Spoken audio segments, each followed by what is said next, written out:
Τζανέτος. Τζανέτο, έλα να μιλήσει, γιατί δεν μπορώ.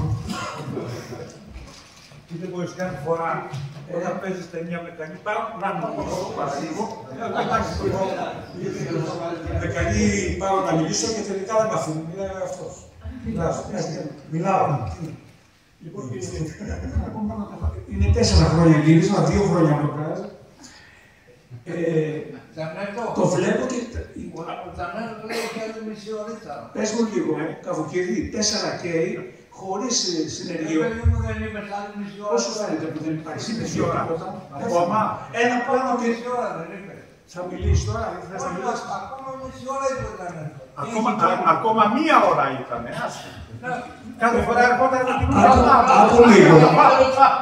Άκου λίγο. Καλύτερος μοντέρης, μπράβο. Όλη η ταινία είναι τεχνητή νοημοσύνη, δεν υπάρχει πραγματικά κανείς από πίσω. Πώς έγινε αυτή η ιστορία, δεν πάω να το καταλάβω. Δηλαδή, επειδή είμαι επαγγελματίας και ξέρω πολύ καλά σινεμά, πέρα από την πλάκα, το στήσιμο, τα μικρόφωνα, όλα αυτά τα έκανα. Και το βασικό, δεν υπήρχε σενάριο, παιδιά. Και γι' αυτό το καταλάβατε, έτσι. Ναι. Είδες, κάμερα στη Λόπου-Αστρή και τέλος. Λέει αλήθεια. Αφού κάναμε την ταινία, τη φέρναμε. Ναι, πόσο. Φέρναμε τη. Αλλάσαμε, κάναμε διάφορα. Στο τέλος έπρεπε να βάλουμε και αγγλικούς υπότιτλους. Και λέμε τώρα, πώς λέει, δεν έχουμε. Πρέπει να γράψουμε το σενάριο. Και κάσαμε και γράψουμε το σενάριο μετά. Έγραψε το σενάριο μετά την ταινία. Αυτό το λέω τώρα, γιατί πώς γίνεται η ιστορία τώρα αυτή. Όλα τα κείμενα, όλα αυτά τα κείμενα είναι βιβλιαράκια μικρά τα οποία τα παίζω. Τα παίζω με την κόρη μου τη Μαρία. Η Μαρία τα ξέρει όλα. Η Μαρία έκανε τα γυρίσματα, έβαζε την κάμερα, πήγαινε μπροστά, η Μαρία πίσω και πολλές φορές η Μαρία, η κόρη του, όχι μόνο γελάει, αλλά τον διορθώνει. Τι λες, μπαμπά! Αυτό. Είναι επίπεδο, δεν του πλουταγού. Το μεταξύ έχει μάθει κεφαλική μοναγία. Ναι, και τον διώχνανε στα ποίηματα, στα τέτοια. Δηλαδή, στην ουσία, αυτή την ταινία την έκανε πρόβα με την κόρη του, μετά τη γύρισε μόνος του και την έφερε σε μένα για να την κάνω ταινία. Τα ξέρει η Μαρία. Ναι. Αυτή η ιστορία. Λοιπόν, και βγαίνει τόσο αθώο, δεν το πιστεύω. Με λένε ηθοποιό, δεν είμαι ηθοποιός, είμαι σκηνοθέτης. Είμαι κινηματογραφιστής, αυτή είναι η ιστορία όλη. Τώρα, δείξα μας τους πρωταγωνιστές της ταινίας. Ποιους?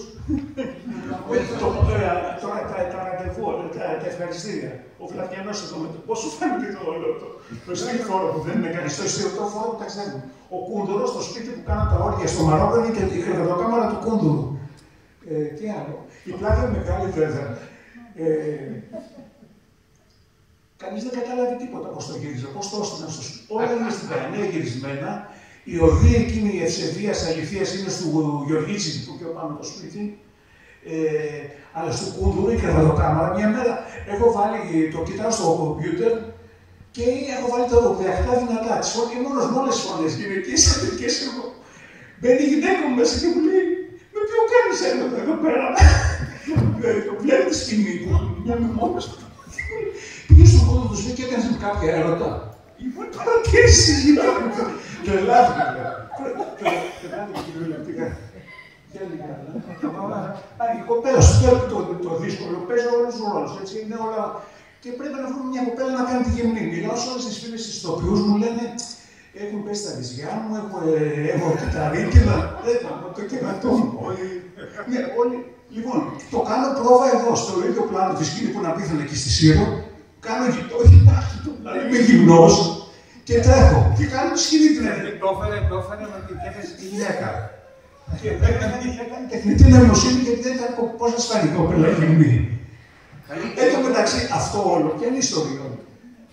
Πώς μονταρίστηκε και πώς συνδεθήκαμε όλα. Δηλαδή η ελιά έγινε αεροδρομική.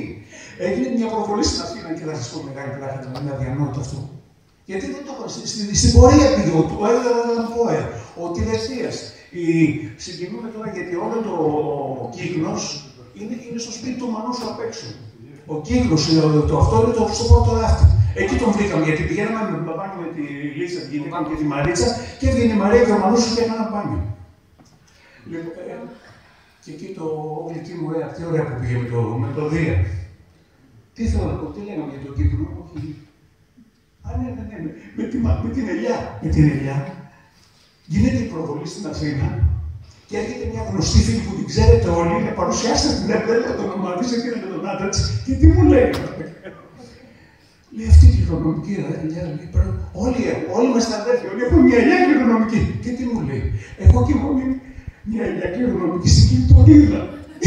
Ο άλλος της δίνει, με ένα κάκελο, λέει, τι μπορείς να πει, Καβουκίδη, έχεις καμιά ελιά.